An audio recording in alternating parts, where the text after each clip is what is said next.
All right, thank you for joining us on AM Live. If you've just joined us, we're looking at this. Okay, they've taken off the document behind me, but Code of Conduct and Governance for Churches in Kenya. And with me in studio, we've been joined by Jo Mdivo. She is the Executive Director today in her capacity as Executive Director, Center for Law and Justice. Good to have you in the studio. I kept saying she's joining us virtually, but she is here in person, which is even better.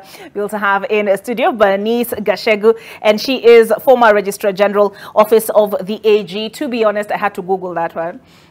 Yeah, but I saw it has had to do with marriages and societies, etc.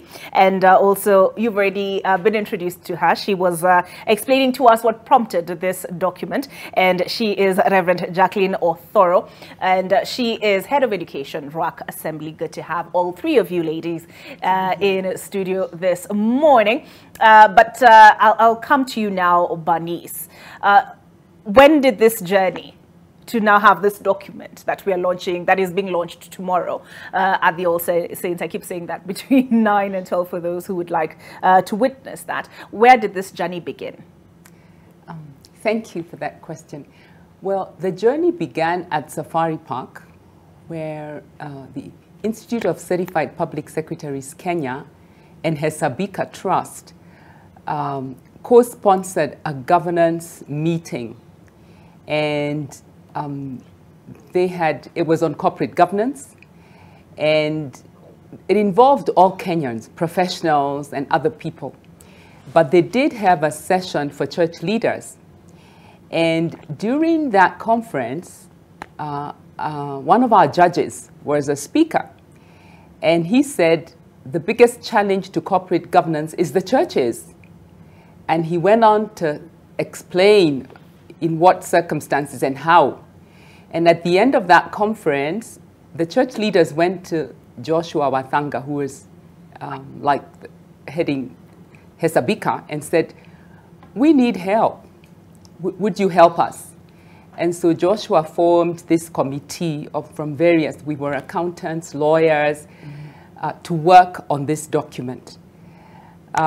However, from a government perspective, because I was Registrar of Societies for many years, there were many, many challenges with the churches and terrible headlines, just implying that the churches, are just doing business, they're not accountable to their members. And even in my office, we had many church members coming to complain. They're not holding annual general meetings. The chairman wants to be the chairman forever and ever. We had elections, but chair has refused to exit. So this is not a new problem on corporate governance. And from a government perspective, government tried to see how do you streamline the churches. And I can also add, having been registrar, do you know there's a time that under the Societies Act, I was registrar of political parties. And when we came up with the political parties bill, and the act, that streamlined the political parties. You don't hear about them. Mm-hmm. There's a time football clubs, Gor Mahia, AFC were registered under the Societies Act, and there was all manner of problems. And then we came up with the Sports Act, and that has streamlined. So the churches, the history has been there, the concern has been there. And so it's just really wonderful that Hesabika stepped forward, and here were the churches saying, we need help, and got this team to work on a code, which we're discussing today. All right, so this is really about corporate governance. Yes. Mm-hmm. Okay. Yes. Joy, the document is being launched at a time when we're having this conversation around self-regulation of churches, or does the government need to step in? And a task force was set up, of course, following the events of Shakahola, tragic as they are. But what is the remit of this code of conduct? Thanks, Oliver, and I'm glad to be here. One of the things that Bernice has said, if you listen to her very carefully, was that as long as the structure to organize churches is still under the Societies Act, what we're encountering in the churches will carry on happening, because the threshold for registering a society is just have 10 people who think that they think alike and are happy to belong, and that is a society. It's like bare minimum. So when it comes to religious bodies, of course, a few regulations have been passed to try and show, okay, one of them must have a certificate in some training in a religious institution or something like that. So there has been a bit of patchwork here and there to try and buttress, but the provisions of the Societies Act are inadequate to help churches to self-regulate, even if we wanted to. But at the same time, the reality is, because of the unique nature of religion, the very subjective nature of religion, belief, conscience, it is impossible for government to decide, you know what, we're going to have a one-size-fits-all threshold for everybody. The only place government can do something for everybody is like in marriages, register them. But who you marry, where you marry, the style you marry, whether you will do a brief thing or a 7-day event, that's up to you. But at the end of the day, the government must register you. So even with the process of the task force, one of the things that we hope we're going to achieve is that we will have an act specifically dealing with religious institutions, and now not just churches. Every single religious institution should be removed from the Registrar of Societies and have its own set of registration procedures. But under that set of registration procedures, then there has to be the allowance of how each religion is going to govern itself. And that's where a tool like the Code of Conduct comes in. So you need to look at it more as it is an assistive tool rather than it is a prescriptive tool. So it is one of those tools that exist if you want to improve yourself. So right now, even in the absence of an enabling statute, even in the absence of anything changing, a church can look at the Code of Conduct and opt to become a signatory. And in signing the code, they as an institution opt to take it on and operate by those guidelines. So it's a bit like ISO certification. So if you ask the church, how do you guys govern yourselves? And they say, you know, we are using the Sabika Code of Conduct. And me on the other side, being familiar with the conduct, I can say, oh, that's what you're using. So I know what to expect in terms of the organizational structure of the church. So right now, it is at a place where it is an optional tool to assist the churches. But the ideal situation would be for us to have a legal framework where tools such as this, it's by no means an exclusive tool, but a tool such as this can also find a place that it can become more weighty. But as it is right now, even as we launch it tomorrow, most of the churches who are signing on are doing so because, as Bernice said, they saw the need for some expertise, some assistance to help them. Because if all you know is thus says the Lord, you really might not know how to write, you know, a good board charter for your elders or something like that. But we as Christian professionals have assisted them to tell them, look, we belong to the church, we believe in you and what you're doing. And here, this is what works in the corporate world, and we think we've given it a lens that can work in the church as well.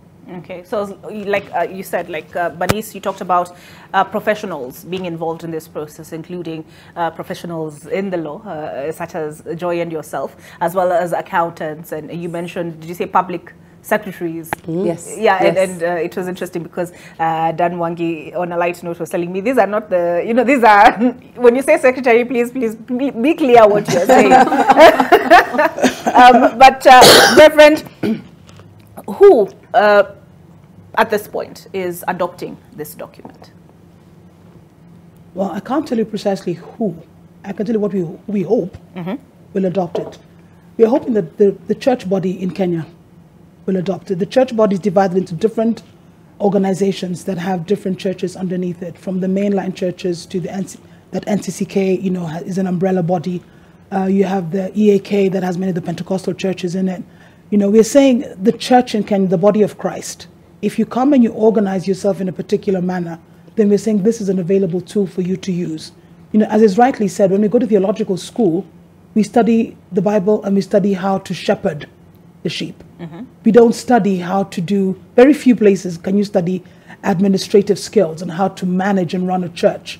And we come out of theological school and there you are. You've got an organization that is very complex to actually run and manage, because you've got various entities. You've got the leaders of the church, you know, the pastors, you know, the bishops who are leading the church. You've got the congregation, And then you've got those ones who are administrative in their tasks for the church.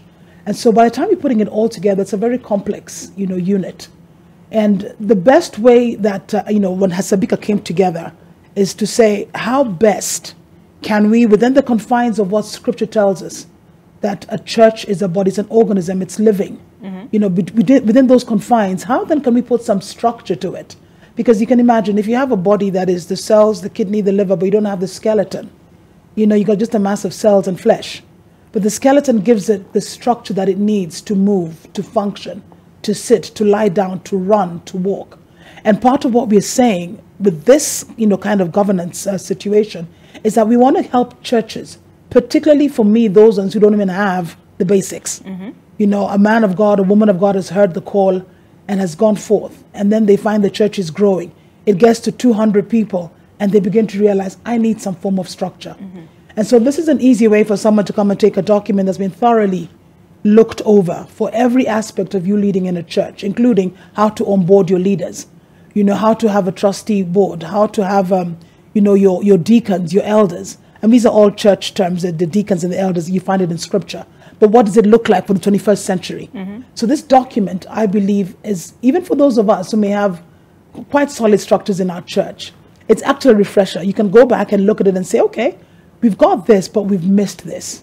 And, and it's given you the framework to say, let's relook at what we have internally and see what we can do to enhance our governance and then our code of ethics. Because I think that's where actually the bigger issue would be. What kind of code of ethics are in place concerning the leaders of a church vis-a-vis the congregation they serve and the world that they're in? And if we can have a good framework for that, then we're almost, I'm hesitant to use the word, but it's the only word I can think of using. We almost standardize what you'd expect if you went to my church. We all go to 3 different churches. If you're in my church, you're in her church, then you'll get the same kind of ethics from her pastor and from her pastor, because there's a standard built on Scripture that we're following. All right. And why I asked who is because I imagine there are churches which have been established in this country for hundreds of years. Yes. So in my thinking, they really have established structures on how to address some of these things. So are you targeting the independents? We're not targeting anyone in particular, but you are right.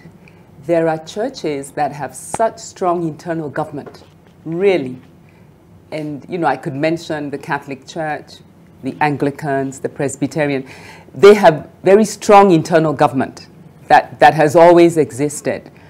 But without sounding like I'm biased, the Pentecostal charismatic, which are more recent churches, have a founder, who's Kenyan, that's where the challenge has been. And they know it, because if this morning I were to say to you, I am a bishop of the Catholic Church, I am not. But if I told you I'm a bishop of some church, on what basis would you argue with me? So they do, the independent charismatic churches are well aware of the challenge they face. And as I mentioned in that conference, they did say to Hasabika, please help us. And as you know, with recent developments in our country, this has really set a perfect stage for this code, because suddenly all these independent Pentecostal churches have said, we need to do something. If we don't do something, government may come in and begin to regulate us. So do we have anything? And I'm aware that this code was presented to the task force. So it's a document whose time has come because of recent developments in our country. These independent, charismatic churches are saying, we don't want to be regulated by government. We want to self-regulate. Do we have anything? And so as much as the code wasn't initiated because of the problem has come and found the code, and therefore many of these have said, yes, we need a document. And like Joy said, it's to supplement. If you register your church under the Societies Act, by law, you have a constitution. Every church has a constitution. And the Societies Act provides a model which the registrar would give to every church that was registered. So this comes to supplement your existing constitution. And even as you adopt, there are options. You could adopt it in its entirety or not so, you know.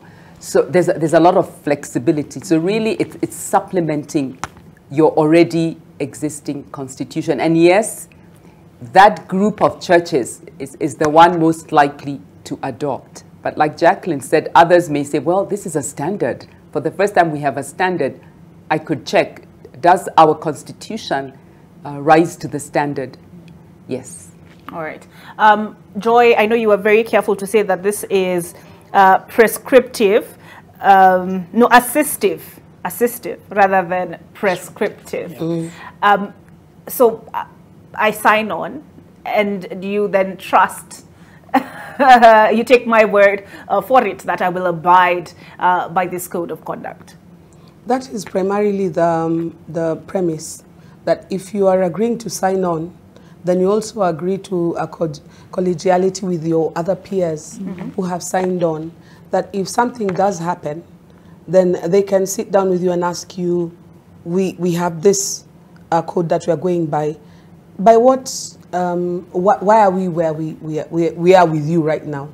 Why I'm saying that is because, like Ms. Bernice says, the problem is sort of finding the code in existence. But if you dial back a little bit, a few decades ago, my daughter the other day told me, how did you guys used to do things back in the 20th century?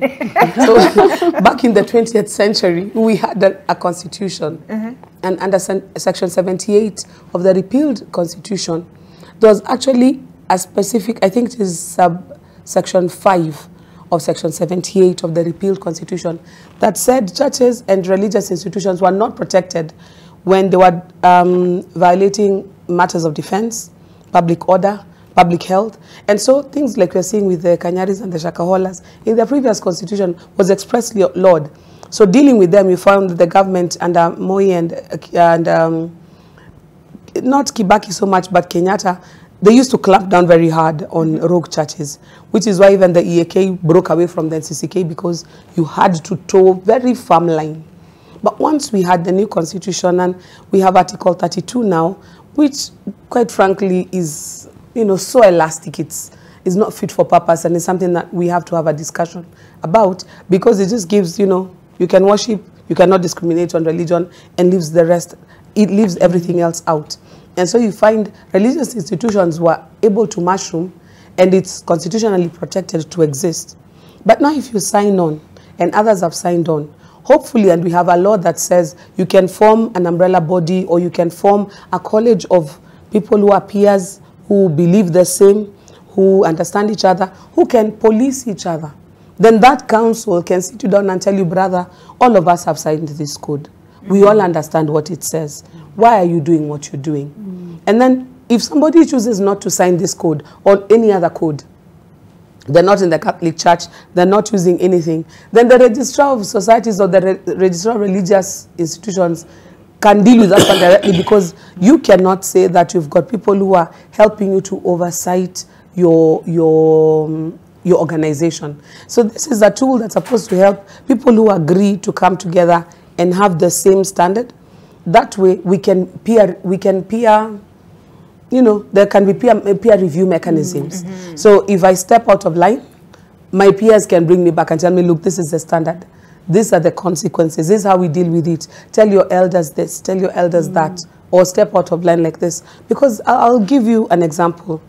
Kanyari 1, forget about even what is going on now, but the very first time with the needles and the Vaseline and everything, the Evangelical Alliance leaders called him and asked him, Bana, what is this you're doing?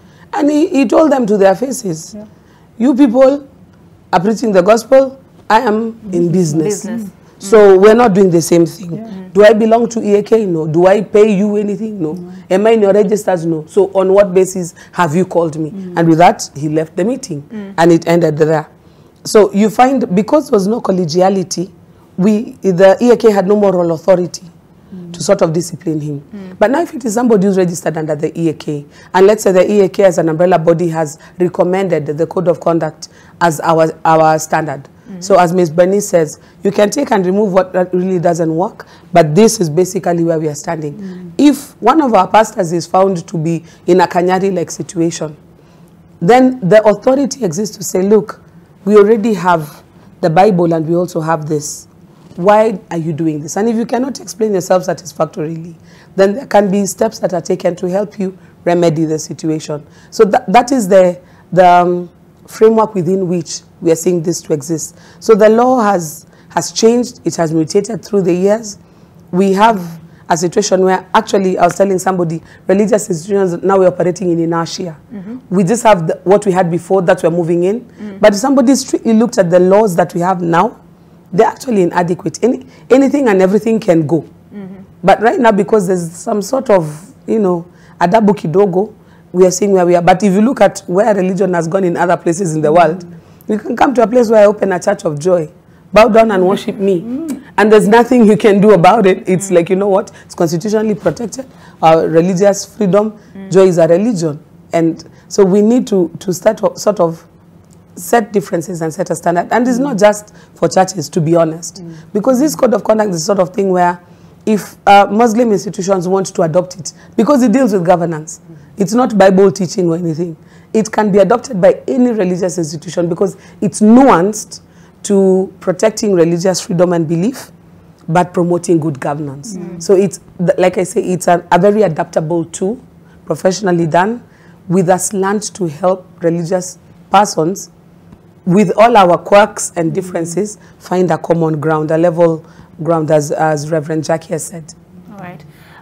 Reverend, is this also intended to protect the flock, as it were, that they can have access to this document and be aware of whichever belief they choose to practice, that this is the standard that has been set, and if there are certain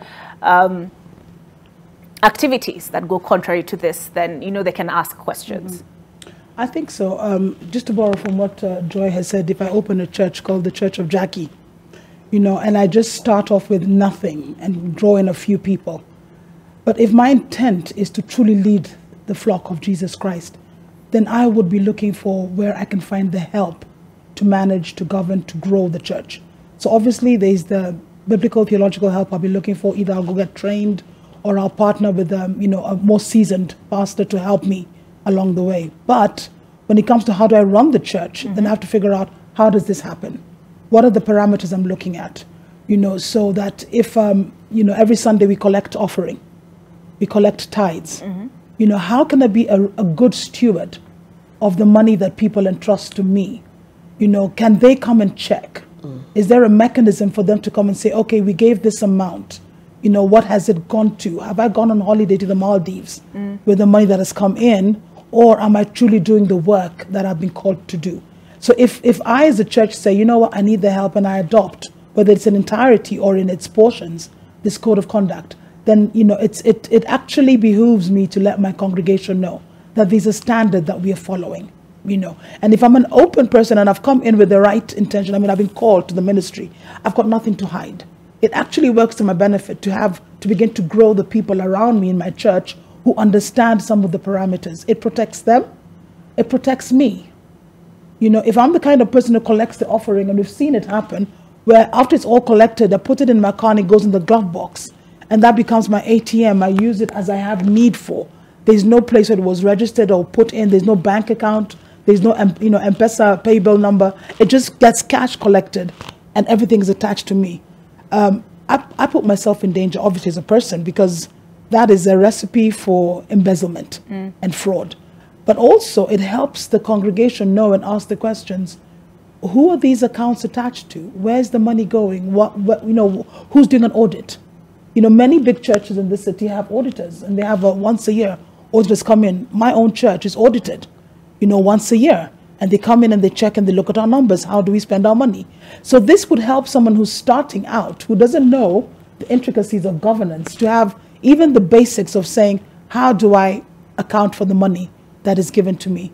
It also helps in other areas, values, one of the biggest areas that we see problems in churches is the areas of finances, but also the areas of sexual misconduct. So again, this same document puts into place areas where we can understand this is sexual harassment. You don't talk to a woman this way. You don't handle a man this way. You don't handle a child in a particular way. You know, some of the things that we're already doing in our churches, we're saying on Sunday, we take pictures, videos, photography, and we're saying we don't take pictures of children, you know, front face and put it on our social media platforms. We don't do that. We even tell the adults, if you don't want your photographs taken in church, this is the segment where you can sit, it's a dead space for photography, and you can come into church and you can worship without having your face appear on your church's social media. So there are things that this will help, you know, govern and manage how we interact in church. I would say any church that is starting out, they need to begin by having, you know, a document like this that really helps you put in place. And the reason why I would advocate it is because we know who has sat down and written it. I mean, there's a list, and they will share much better because they were on the committee. But trusted Christian leaders in this country have sat down and worked on this document. And we know that we can look at it and say, you know what, they've got the best interests of the church first at heart. And then they're also saying we will follow what the government says. But I must say this, though. If there's anything that comes up in the law that is completely contrary to what the Bible says. So, for example, I'll go right there. If the Marriage Act changes in this country that permits same-sex marriage, then the church has the right to say, even though that's the law of the land, we as a church have to stay with the laws that we have. And, you know, it may cause all manner of trouble. We're seeing it happening across the world. But we've got to be able to say we have a greater law, a greater constitution that we're going to follow, even if the laws of the land will state something different and contrary to biblical laws. All right. Bernice, how do you walk the line between religious freedom, as Joy has spoken about just now, and we are a community, right? Because there are those who would say, who are you? I am called. I hear directly from Good. the divine. So how did you walk that fine line? Yeah, that's a really good question, and it's a question that we tackled, you know, especially in the years that I was registrar, because I would have this discussion with pastors who came to my office to register, and I'd say, you know, everybody has a basic qualification, you know. Whether it's a nursery school teacher, an entrepreneur who's trying to learn the business of making shoes or handbags, and they would say to me, I've been called, and God has called me.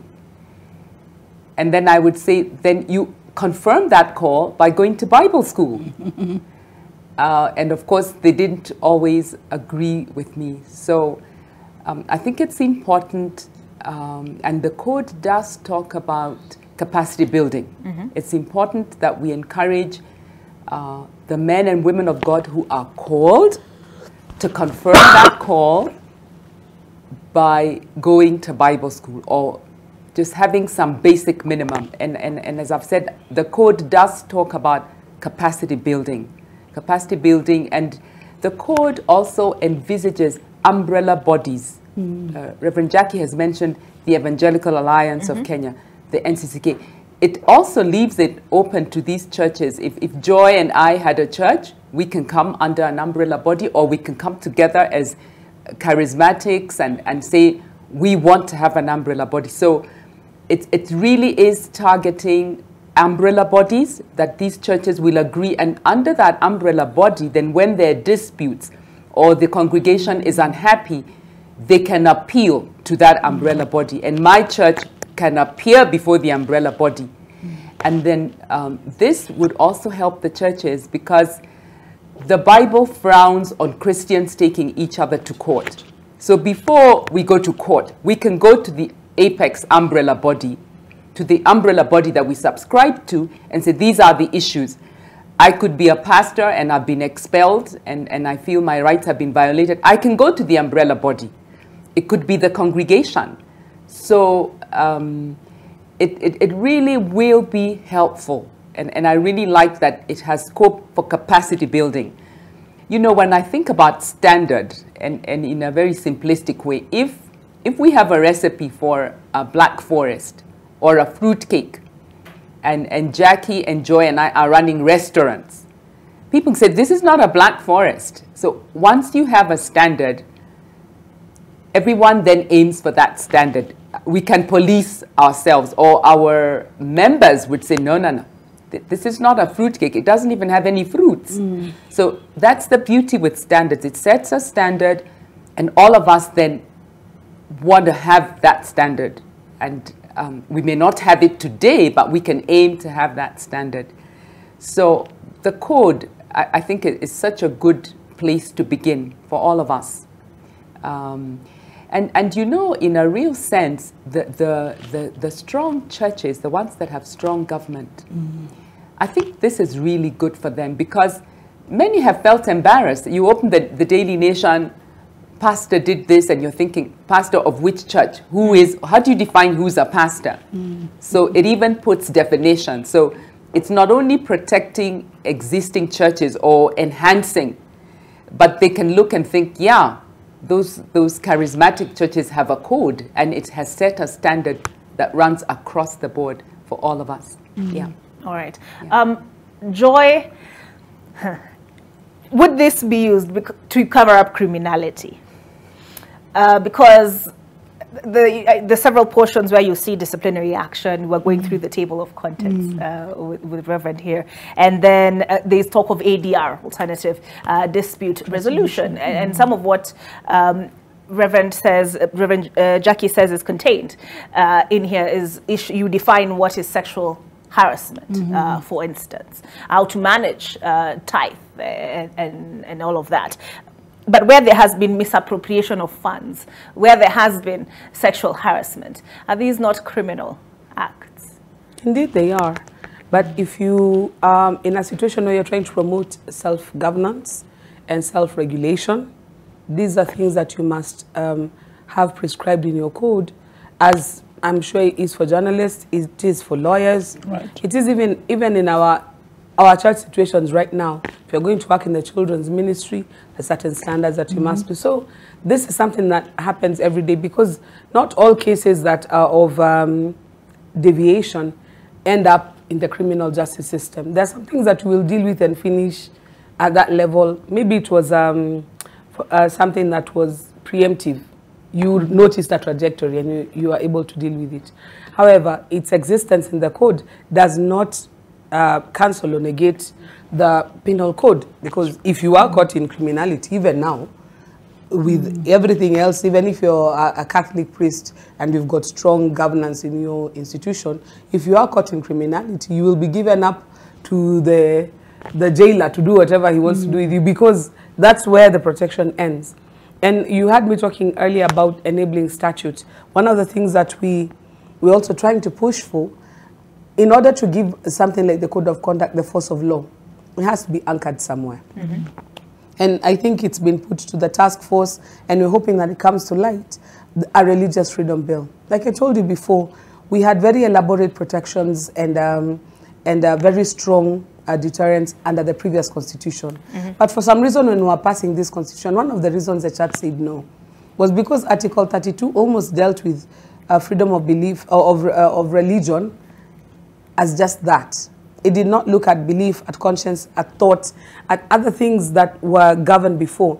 And so you can be in a religion, you can worship, and don't discriminate on the basis of religion, and it ends there. And so what we have is something that's really not fit for purpose. And then, like I said, the Societies Act, it has tried with, oh, have this, have that, but it's all, you know, it's a mishmash. It's trying to put things together. But if you have a dedicated religious freedom bill, you can say, look, this is how we are dealing with religious institutions. This is how we are dealing with now churches and mosques and temples and synagogues and everything. This is how we are dealing with institutions that are affiliated to them. Their schools, their hospitals, their youth centers, their whatnot. This is how we are going to deal with them. This is how we are going to deal with workers, the people who work in those institutions, whether it is exemptions from taxes, special visas, special what, all those things this is how tax exemption will happen for those. So something that is properly defined. Then what you can do is something like the code, for example. Like Bernice said, when you go to the religious, to registrar societies now and saying you want to register a church, she gives you like a model constitution, go take this one, and unda, make sure that you cover these topics in your... So something like the code, even if not adopted as the code as it exists right now, can form a basis of, these are the headlines in your code of conduct. We want to see the following topics. And it can have like the force of law in that sense. But as it exists right now, because of the way it just must be very voluntarily adopted, it depends on goodwill. And even when the goodwill fails, because we can summon you and tell you, my brother, this is the standard, and you can come and tell us it was the standard yesterday, today, I no longer recognize it as a standard, and you walk out. And there's actually nothing you can do. Anybody can do, except now falling back to the law of the land, to your question, the criminality, the basis of it. So we have to look at how can we make this robust? How can we help it stick? And like I said, not just for churches, we have to look at religion in its entirety. Because all these problems that we've had are not unique to the church. With our Muslim brothers and sisters, they're dealing with the issue of radicalization. That was part of why there was a moratorium on registering religious institutions. Because there are people who are coming up with mosques, importing teachers who are radicalizing children. And we saw a spike in terrorist activities. So the church was, the government was like, hold up, no new teachers or preachers or anybody until we find out what's going on. Since 2014, it was being lifted last year, and even still, it hasn't normalized anything. So we have to come to a place where we define the law properly, and we help also protect.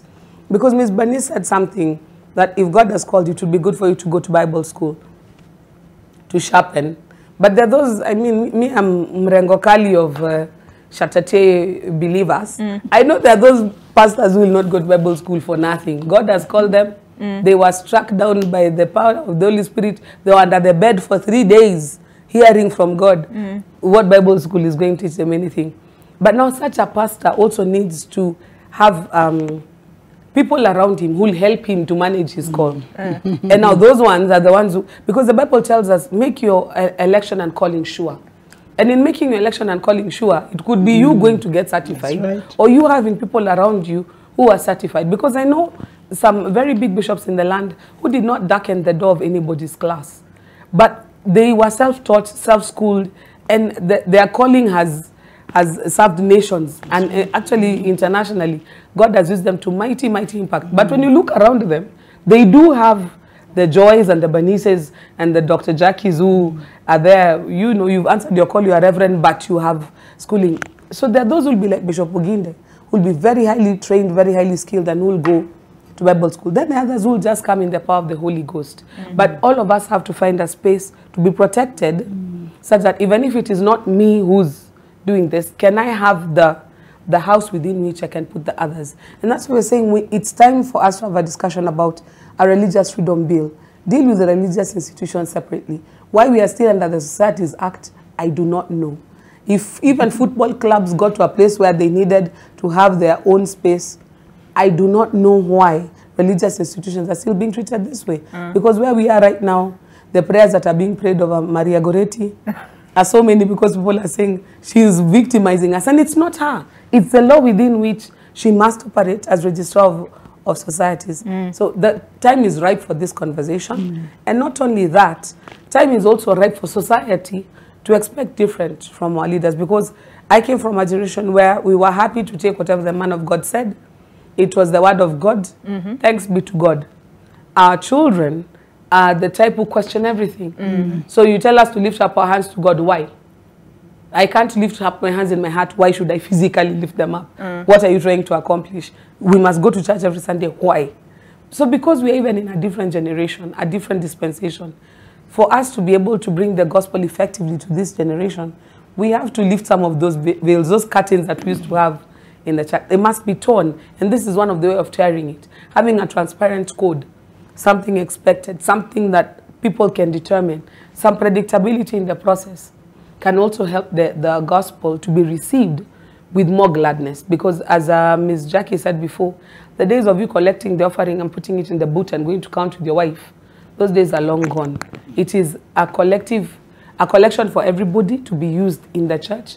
And let the pastor, like the code is suggesting, have a set remuneration. Pay your taxes. the good governance that also gives the church the credibility that helps it to do what God has called it to do in the society. All right. I was about to say, preach. Well, we take a break, but when we come back on the other side, a couple of questions arose for me as Joy was speaking. Is this really about transparency ama kufunika aibu ya kanisa wazee waitwe tunasolve mambo internally, and also radicalization? You know, for many, given terrorist acts, terrorism in its previous definition, you know, we didn't think of it where the church is concerned. But now, given the events of Shakahola, we have seen that people can be or are being radicalized in churches. Does the code address that? On the other side of this break.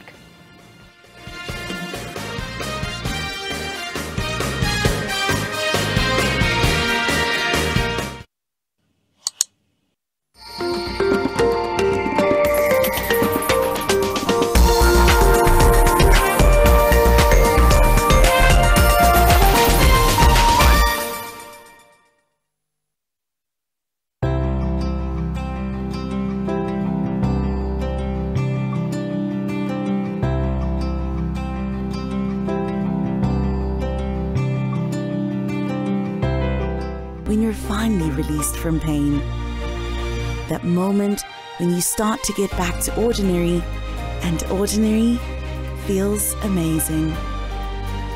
Whatever pain you're going through, release starts here.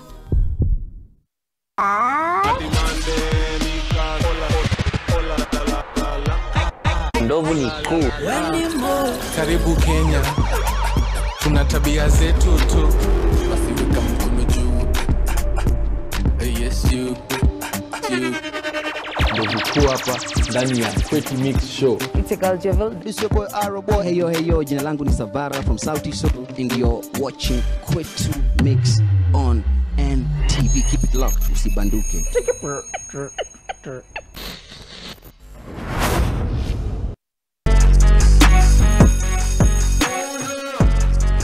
Are you ready for a challenge that could change your life? Introducing #Nation Scholarship Challenge. We all know that getting an education can be tough, but we also know that a scholarship can make a huge difference. That's why Nation Media Group and Goodwill are giving you the chance to win 80,000 Kenya shillings. All you need to do is to post a video telling us why you want this scholarship and how it will help you achieve your goals. Don't forget to use the #Nation Scholarship in your post. It's super easy, and by taking part, you'll be part of a global community of people who are all working towards their goals. So if you're thinking about pursuing higher education or have big career aspirations, this is your chance to take a step forward. Don't wait too long. Complete your Goodwill profile and share your story with us now. Nilinunua shamba na nilipanda mimea ya kuuza marikiti, lakini ukame ukanirudisha magotini. To get Mariana, dial *811*850#. Skiza na Nation.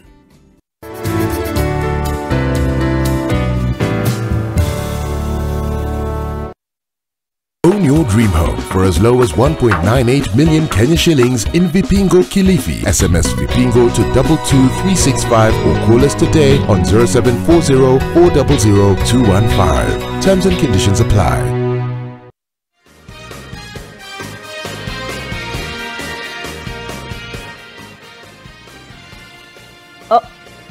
All right, welcome back to AM Live. I was caught a little bit off guard there, Mike. No warning, but I was just looking at the team that was involved in this process, and I can see experts, for example, where audit, risk management and accountability. I see the first name on the list here is actually Bernice Gashegu. And Bernice, I'll come to this. Was there like a public participation process to this? Ama mulika Nairobi, mahali kwa hall, and you prescribed, although Joy has told us it is not prescriptive, did you take the thoughts of that preacher in Busia somewhere who was preaching in the market with no tent even into account? But before then, there's a question that I raised just before the break, and Reverend Jackie, I would invite you to respond. The question of, is this about kufunika aibu ya kanisa, that tunakaa kama wazee tunazungumzia mambo yetu hapa? Yeah. I think if that was the reason why we came up with the document, then I would say yes. But I don't believe so. Why? I think whenever we come up with something like this, we are brought to fore the minority. Shakahola was one. And there are hundreds of thousands of good pastors who are leading their flock, who are doing the right thing. But whenever an anomaly happens, whenever somebody does something wrong, that's what comes to the fore. So to say that we're doing this to cover up, I think would be erroneous, because that wasn't the intent. The intent was a request from the pastors themselves, the leaders themselves, saying, we are not equipped for this area. Look, most pastors are not lawyers. They're not risk management. They're not public secretaries. Many of us do come from other backgrounds, but majority really have heard the call early on, and they've spent their life training and preparing for their roles as pastors. So the expectation that they would know a lot of some of these things may be a bit high. So I believe that we will catch those who have come to try hide under the church, and they'll be exposed, especially if they sign on to this document. But I think we also must keep in mind that we will have those Kanyaris who will never sign this document. We'll have those people who come and say, I am not going under anybody's authority, because you're not going to look into my business, you're not going to check out my church. My word to people who go to that church is flee, because you don't know down the road what's going to happen.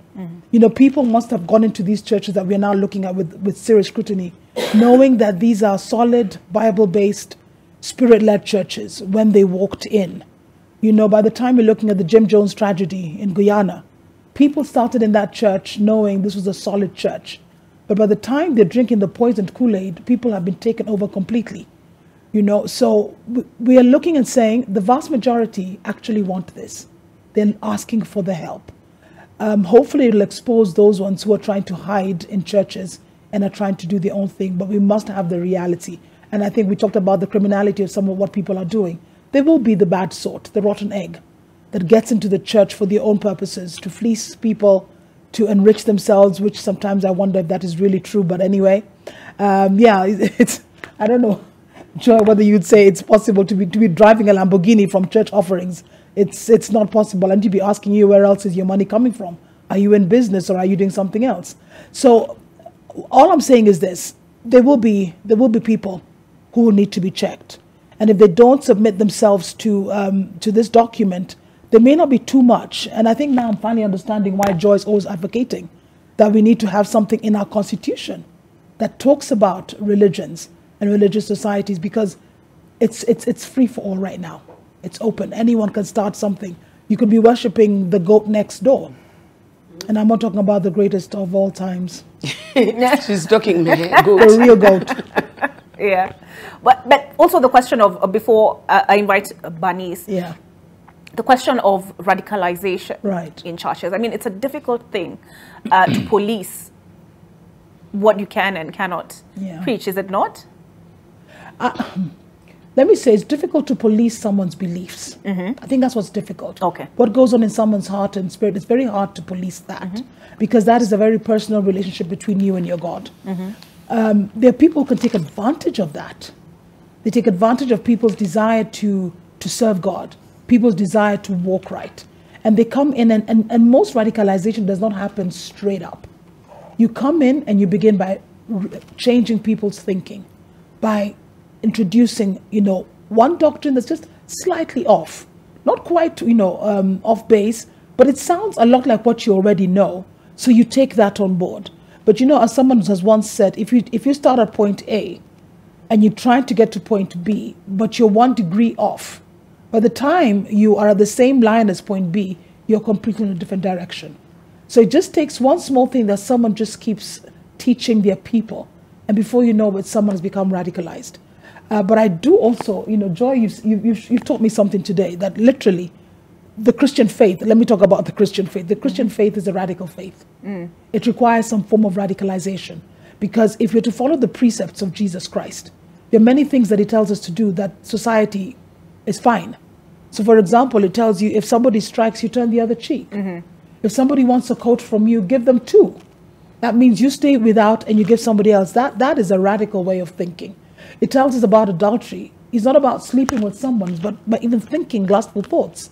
You've already committed adultery. Getting angry with someone, you've already committed murder. These are radical ways of seeing, faith and life.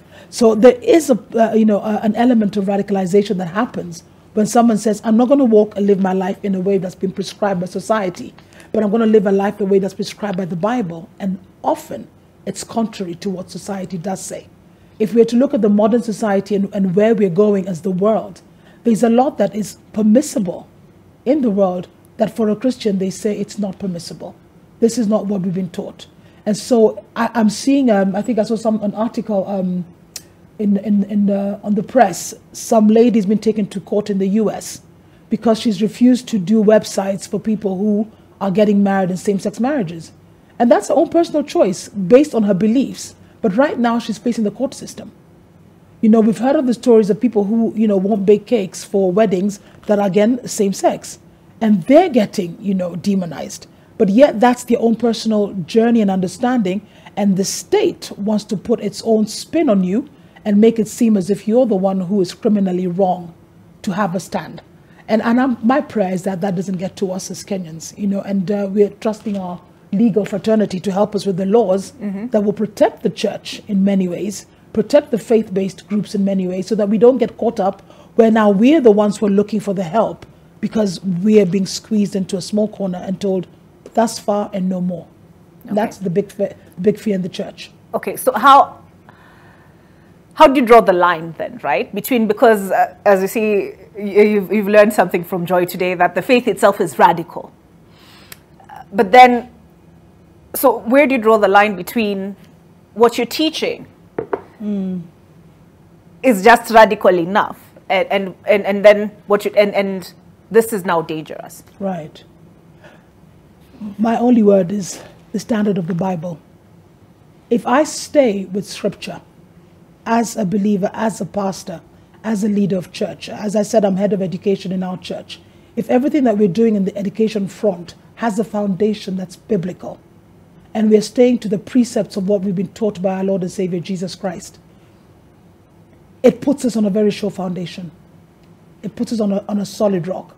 Have people used that to become radical? Yes, they have. But it's the only standard that we have. That's the one thing that we can stand on and say, if we want to build something that is good, that is pure, that is virtuous, that is honest, then we must build it on the word of Jesus Christ, the word that's in our scriptures. Anything that we build outside of that then will get tainted with self, will get tainted with my own ideas and thinking, will get tainted with what the world is pushing my direction as acceptable in the 21st century. But if I stay with the word, that's all I have. That's all I have as a pastor, is the word. I know. I must say. But I must add, like I said before, what we had in our previous constitution. Let me read for you that subsection 5 of section 78 of the repealed constitution.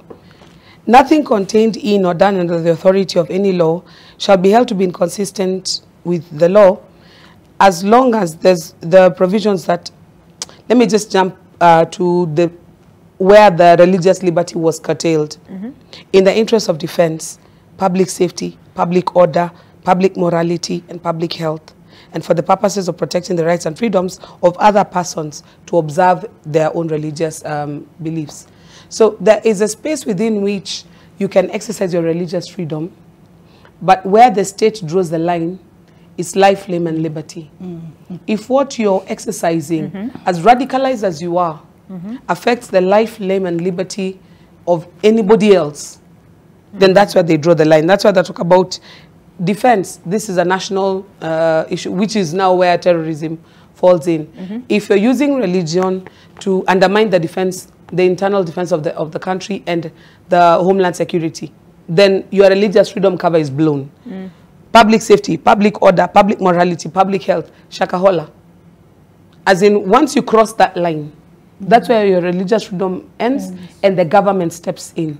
Because for most of us, as radical as we are about our faith, it doesn't endanger the life, limb, and liberty of anybody else. So if I today choose, for example, and say, let's say I'm a person of the SDA faith, and I am in a situation where I need a blood transfusion, but I say my faith says I cannot take blood transfusion, and I'm ready to die without a blood transfusion, the law should protect my right to believe in that and let me be. But if I go, like for example, you have seen this before, where now it's a child in need of this is somebody else. Then your ward, but it is somebody else. So you'll find the state saying, no, now here we are protecting the child. You believe what you want, but here we are protecting the child. And so we are drawing a line. If the child grows up to choose what you believe when they're over 18, then again, we leave you to your own devices. Because the law is not designed to protect you from, you know, if you believe in something that is, where you're being gullible. Because the standard that is used in the law is called the reasonable man. Is the man riding a bus to Kawangware. If that man riding a bus to Kawangware thinks this is common sense for him, this is what he believes, that if he wears a certain hat, if he wears a certain outfit, it makes him a more holy person. He needs to have that comfort, because everybody needs something in this life to help them get along. Some of us pay a shrink, some of us go to church, some of us drink a little. All of us depend on something, and that should be protected in the law. But in that protection, it may not make sense the rest of us, but you should be able to have that freedom. But as the man of God or the woman of God, if you intentionally want to turn people away from what is good for them into something that is error, and now you're affecting their quality of life, then that becomes a problem.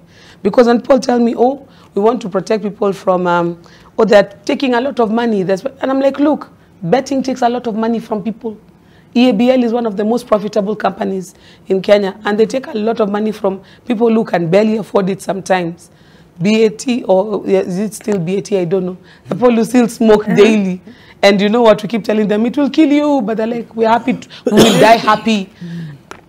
The freedom of belief and thought and conscience is wide, because all of us just need to have that space where this is me, this is what I've chosen, live with it. But in that protection also, we have to be careful that you're not spilling over into other people's, you know, making the quality of life small, which is what we're talking about during the break with Shakahola. The moment it became, now you're not worshipping, now you're starving to death. Somebody tries to get away and there's blunt force trauma to force you to starve to death. Then the line has been crossed. So even as Reverend Jackie is saying, the Bible is a standard. But you know, the government has also got a standard. And if the government steps in to where is religiously protected space, then we have to have rules of engagement. So that when the government is coming in, at what point do they come in? So like, for example, if I'm a believer and I don't want to bake the cake for the same-sex couple, should the government come and tell me, no, you bake cakes, so you bake cakes for everybody? Is that a reasonable expectation? Because I'm not the only baker in the land. Probably not, because something else could happen. But if I was a doctor and this person is dying, and I'm like, I cannot touch them because they engage, then in that situation, can you still claim religious? So this has to be nuanced, and the conversation has to be had. And if we don't learn from what is happening in other jurisdictions and how the space of religion has been whittled down because of societal norms, because, you know, when I look at, for example, some of the persecution happening with the people in the West, it looks ridiculous that they're being persecuted for not baking cakes for same-sex. It looks very ridiculous. But if you don't learn from history, or if you don't learn from what's happening now, eventually it's going to come here. So let's have the conversation early. Let's put the parameters early. Let's put protection early, because there's room enough for everybody. The Bible tells us that God creates for all he has made. All of us have space on this earth with all our diverse views and thoughts, and all of us can coexist. It is possible. And we are hoping something like the Code of Conduct will help, especially those who choose to be in religious institutions, to have something that will help them live there without too much drama. But if you follow a pastor, like Jackie says, if you follow a pastor who chooses not to, caveat emptor. Flee. No, it is caveat emptor. You go there knowing full well and following a rogue. Now, as the young people say, Kiki Kuramba, because you knew very well your pastor is self-styled. So even you be styled by him. Okay. But Bernice, you know, that preacher, and I use the example of Busia, and he is spreading the gospel in the marketplace there. You know, dusty shoes out in the sun. He just has his speaker. You know, can he claim ownership of this document in terms of this is our document? You know, because or is this nyinyi watu wa Nairobi na vitu kwa ground ni different? Mulika uko Nairobi mukajiandikia hamwelewi kunaendelea aje huku kwa ground. That's a very good question. Yeah, that's a very good question. Well, let me first say, first of all, we didn't sit in Nairobi. In fact, I remember we had a retreat in Naivasha. And like I earlier said, we had certified secretaries, we had auditors, like in the audit committee, who were saying, this is what in the corporate world, there's always an auditor. You have an annual general meeting, you present your accounts, and that's part of the corporate world. And remember, we're saying that if you're a church, then Jesus said you're the salt and light. You really ought to be the example. You can't be the one who has never audited your accounts and things like that. So we sat in various places and we had different professionals, including the church and pastors. The other thing we've done is this document has been validated several times. There was a draft 1, there was a draft 2. I have even sat in a group where there were Pentecostals and evangelistic churches, and they were just being taken through. So there's been several validation meetings with different groups. And so that pastor in Busia, in the dust, with just a microphone, this is for him. And if you look at it, and I know that you went through the context, really it's for corporate governance, that we have standards of integrity, we have standards for stewardship, we have standards for dispute resolution. You talked about, are we protecting people from criminality or the penal code? Do you know, even in the courts now, alternative dispute resolution, there's court mediation where the courts are saying, first go to mediation, just to reduce the load for the courts. So it's really an excellent standard, even for the Busia preacher, and it gives him like a basic minimum, you know. And really, there's been a lot of validation with different groups and even allowing input. And that's why there was a draft 1, there was a draft 2, and this is the final draft. Just engaging different sectors of society and having an input. Yeah. And I think it was actually drafted with the Busia pastor in mind. Yeah. Because for some of the bigger churches, they have the auditors in the churches, they have the lawyers. I mean, I think like my church, Deliverance Church, if we needed to come up with a document like this, Bishop Mark just needs to make one announcement. He'll have a room full of 300 people ready to come up with something like this in a heartbeat. Others have had this for years. But there's this pastor who his resources are just from here to his flock. There's not much by way of even the expertise or even where he's ministering. Maybe you have a church in an informal sector. So even the people in your congregation don't have the expertise that you need for this. Now, this having been done on a voluntary basis by the professionals is also available. Freely we've received, freely we have given. It's available for you to use and adopt and have gold standard qualifications in whatever setting you have. Because it's not for sale. It's not for profit. Hesabika is a not-for-profit institution. Those of us who participated in this did not charge Hesabika for our time. We've done it on a voluntary basis. And those who choose to sign up and adopt it, do so freely at no cost to them.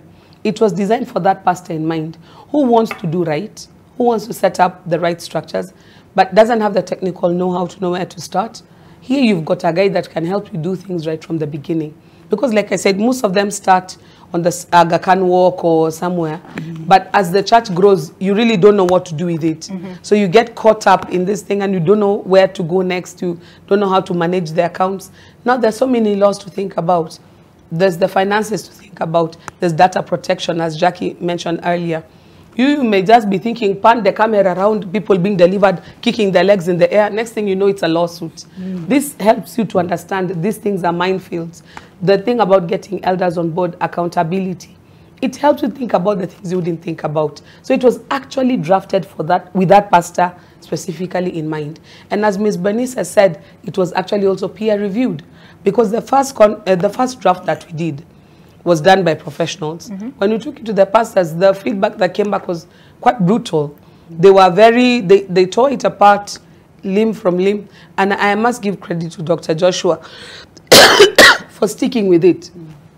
Because as we've refined it, we've responded to it. And now, as per the last few weeks when we've been doing the final validation, you have a lot more acceptance of what has gone in and saying, you know what, yeah, this we can work with. And like we said, it is scaffolding. It is, you can build on it. Some things that you're not ready for, you just have the one congregation. You can't even afford to audit. What is that to be an audit? Maybe the takings are so kidogo. You can come together, 3 or 4 churches, hire one auditor, let him just do a job around all of you. The suggestions are many on how we can improve the experience of the growing church to merge with the experience of the bigger churches. Because the more established churches, the thinking was done for them. Yeah. So if today you are in a presbytery, you don't have to think about how to run it. That's right. Everything has been done for you. You just fit in. But if I go and start a ministry, God has called me and I go to Marsabit and I start a ministry, there's a place where like the TD says, God has hidden the chair in the tree. There are places where you have to go, cut down the tree and start carving the furniture for yourself.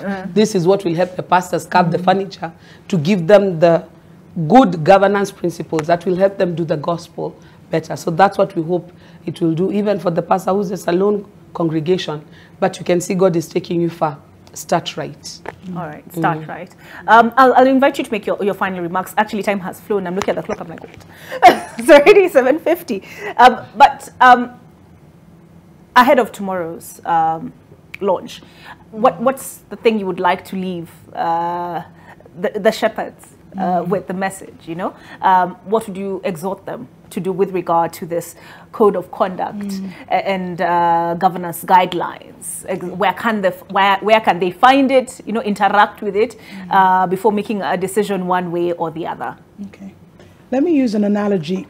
I come from a fishing community, so we're fishermen. We know about the water, we know about the fish, we know what time of the day you go fishing. You don't fish in the middle of the day, you fish at night, and you know whatever tools you need to go out and fish, that's what we do. But now I have to be a shepherd. I don't know much about sheep. I don't know how to take care of sheep. I don't know that sheep bite. I don't know what kind of flies get into the sheep's nostrils and make it a mess. I've got to learn a whole new different set of things to be able to change from being a fisherman to a shepherd. And this is what I think this document will do for many people. It'll put in their hands tools to become better shepherds. You know, as I said before, we are trained theologically. And maybe just to speak into that whole issue about the training, you know, that every pastor must be theologically trained. It's not an easy thing to state and say, but it can be done, you know, different ways. You don't have to go to a degreed program to learn how to, you know, your theology. There are many ways in which it can be done. Many Bible schools that are really good out there that can help you know what you need. So that's one way. The other way is this one, where you can get now what you need for governance, how to set up a board.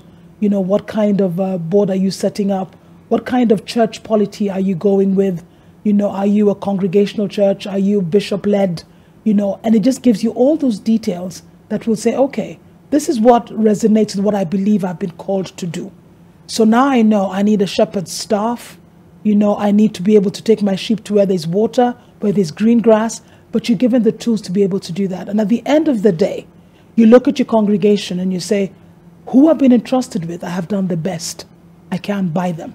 And that they're growing, they're healthy, they're becoming citizens of not just the kingdom, but of whatever nation, city where we've placed them. And then you're saying we're raising up a generation that is of value to the world that we live in. So it's a tool. That's what I'll keep saying. It's a tool that's been given to us. I think it's a great tool. More people should have a look at it. I'm sure they'll tell us where we can get all the way beyond tomorrow. But it's something that let's leverage on what they have done over the past number of years to give us this document. And let's not wait for the government to come and shut us down. Let's regulate from in the internal side going out. All right. Bernice, what message would you like to leave us with? Well, I think this is a wonderful opportunity for the church. It provides a win-win in the sense that church is saying to government, we are ready to self-regulate. And it's a wonderful opportunity where the church for the first time have come together and said, yes, we're putting a standard, and it protects the congregation, it protects employees of the church, it protects the church itself. So my parting shot is it's a wonderful opportunity for the church. It's a win-win for everyone, the congregation, the pastors, the employees in churches. And even in the argument with government that church wants to self-regulate, the church can say, yes, here we're demonstrating. And especially for the umbrella bodies, and it's a way where we can encourage that lone church in Busia to join an umbrella body and be accountable. It's an opportunity for church to be accountable and to say, yes, we are ready to be accountable to our membership and to the society. Thank you. All right. Joy? With me, my call will be to the government. We have, as the religious institutions, tried from the days of Professor Githu with the infamous associations bill to this date to try to get the government to listen and give religious societies room and freedom to operate and to give us the legal framework within which to operate safely. We have kicked this can down the road long enough. It's time to bite the bullet and do something about it. The task force is a good place to start, and I'm hoping the task force will be bold enough to come up with proposals for constitutional amendment as well as legal proposals that will put the religious, it's not just the church, religious institutions and religious organizations on a footing where they can practice their religion freely, but also for the benefit of society. So my call would be to the government. Time has come for us to have this conversation and to finally stick the landing, because we've been somersaulting for long. It is time to just do the final flip and stick the landing. Do the final flip and stick the landing.